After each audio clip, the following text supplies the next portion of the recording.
توهین به خلفای راشدین. بلکه نهضت آقا ابا عبدالله یه عوامل کلی در طول تاریخ دارد و یه عواملی هم در زمان حکومت یزید. و عوامل کلی از همان سقیفه بنی ساعده شروع میشد که هنوز کفن پیامبر نخشکیده بود، نشستن جنایتکارهایی در سقیفه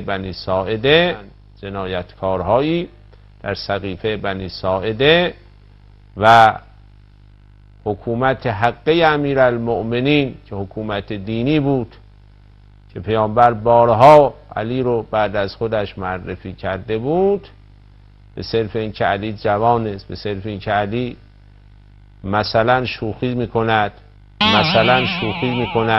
یه مطالب واهی نسبت به حضرت دادن و سرانجام حضرت رو حق مسلمش رو گرفتن و چنین اصرار در کارشون داشتن که حتی یگانه دختر پیامبرم به شهادت رسوندن و امیرالمومنین رو با وضع بسیار دردناکی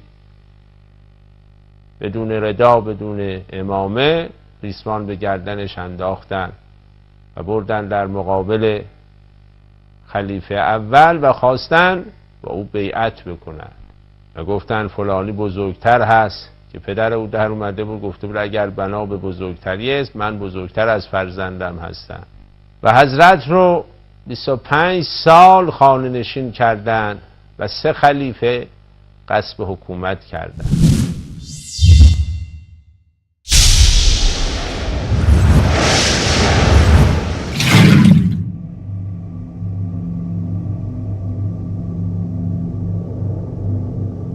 همیشه کسی که بدون دلیل و مدرک حرف میزند به بدگویی و توهین و حقد و کینه متوسل می شود. این آخوند با جنایتکار خواندن کسانی که الله در قرآن از آنها اظهار رضایت کرده است میخواهد چه چیزی را به اثبات برساند. پس از رحلت نبی اکرم صلی الله علیه و آله و سلم، مهاجرین و انصار در سقیفه بنی ساعده گرد هم آمدند و با شورای ایجاد شده حضرت ابوبکر رضی الله عنه را به خلافت برگزیدند.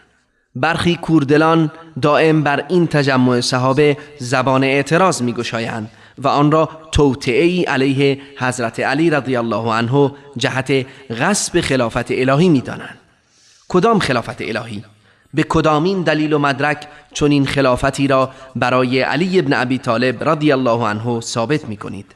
اگر بخواهید چنین خلافتی را با حدیث غدیر خم ثابت کنید، باید بدانید که سخت در اشتباهید، زیرا هیچ یک از کسانی که در روز غدیر خم حاضر بوده و خطبه رسول الله صلی الله علیه و آله و سلم را شنیده در سقیفه بنی ساعده هیچ ذکر و حتی اشاره‌ای به آن نکردند و پس از آن هم در تمام دوران خلافت خلفای راشدین کسی در موضوع زعامت مؤمنین بدان استناد نکرده، تا اینکه تفرقه افکنان پس از سالها بدان تمسک جستند و اساس تفرقه را پایه‌ریزی کردند. چون این خود امیرالمؤمنین علی رضی الله عنه و طرفداران او از بنی هاشم و غیره در سقیفه و پس از انتخاب ابوبکر به خلافت سخنی از آن به میان نیاوردند و به منسوسیت آن حضرت به این حدیث استناد نکردند.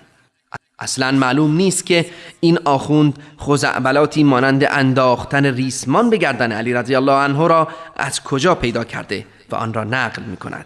این آقا ادعا می کند که رسول الله صلی الله علیه و آله و سلم بارها علی را بعد از خود به عنوان جانشین معرفی کرده بودند. بنا به کدام دلیل قانع کننده ای؟ و میگوید این اصحاب دختر گرامی رسول الله صلی الله علیه و آله و سلم را به شهادت رساندند. همسر علی رضی الله عنه را به شهادت رساندند. بعدش علی رضی الله عنه نشست و نگاه کرد و بعدش هم نعوذ بالله از ترس بود که دم هم بر نیاورد. چون این افراد مغرضی بدانند که الله متعال در وصف صحابه کرام می‌فرماید والسابقون الأولون من المهاجرين والأنصار والذين اتبعوهم بإحسان رضي الله عنهم ورضوا عنه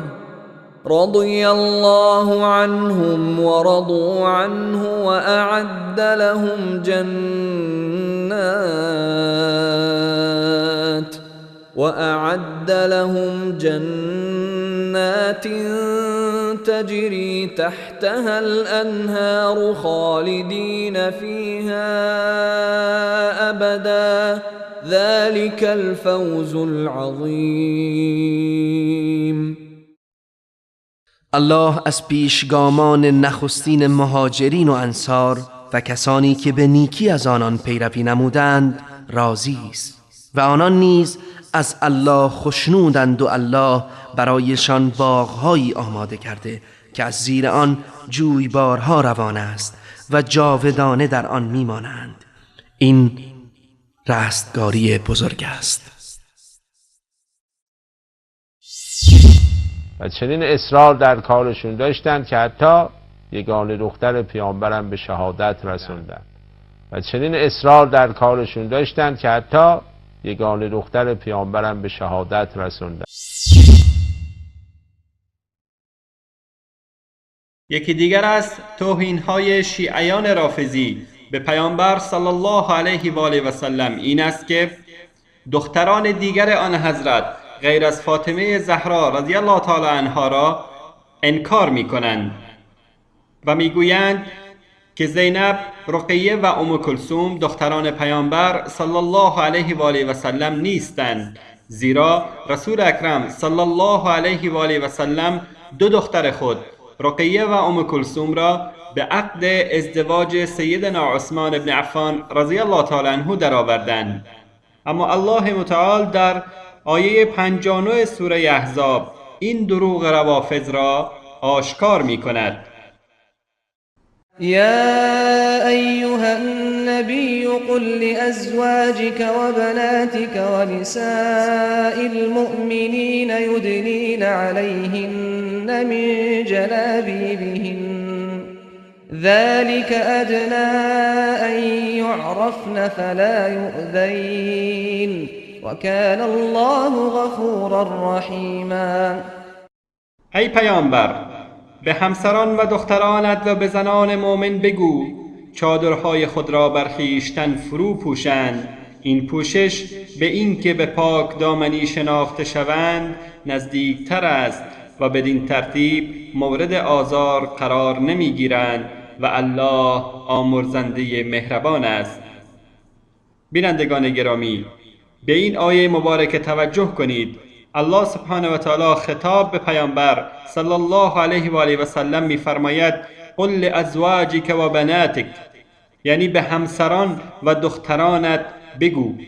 اگر پیامبر صلی الله علیه و آله و سلم فقط یک دختر و آن هم فاطمه زهرا رضی الله تعالی عنها داشت، پس چه نیازی بود که الله سبحانه و تعالی به صیغه جمع دختران پیامبر صلی الله علیه و آله و سلم را در این آیه مبارکه ذکر کند؟